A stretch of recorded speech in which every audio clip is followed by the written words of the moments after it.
Evening from London. The FTSE All-Shares started the day in positive territory, helped by a rise in commodity stock and positive labour market data released by Britain's Office for National Statistics. The UK unemployment rate fell to 4.8% in the first quarter of the year as the economy continued to show signs of recovery from the worst of the pandemic. Early indicators show the number of job vacancies continued to rise into April as non-essential shops and outdoor hospitality reopened in England and Wales. Separate data reveals that 4.2 million jobs are still being furloughed. The Japanese economy contracted at an annual rate of 5.1% in January to March, slammed by a plunge in spending over the coronavirus pandemic. The worse-than-expected data has raised fears that the country is heading towards a double-dip recession.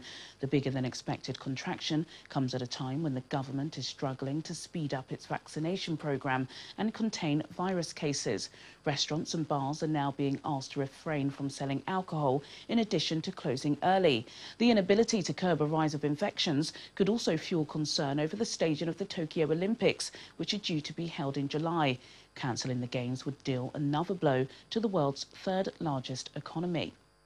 US telecoms giant AT&T will join its media operations with those owned by Discovery, creating a new streaming company in a $43 billion deal. The historic move will create the second largest media company in the world by revenue after Disney. The proposed tie-up will create one of Hollywood's most prized portfolios, which will include Warner Brothers Films and Television Studios, the HBO network, and a wide range of cable channels along with CNN. HBO and HBO Max have an estimated 64 million subscribers worldwide, but are currently dwarfed by larger rivals Netflix, which has 208 million subscribers, and Disney Plus, which has more than 100 million. Under the terms of the new deal, AT&T shareholders will own 71% of the new company. Shares in AT&T were up 4.3% following the announcement, while Discovery stock was up 4.5%. In more merger news, according to sources, Amazon is in talks to buy MGM, the film studio behind the James Bond franchise, for a reported $10 billion.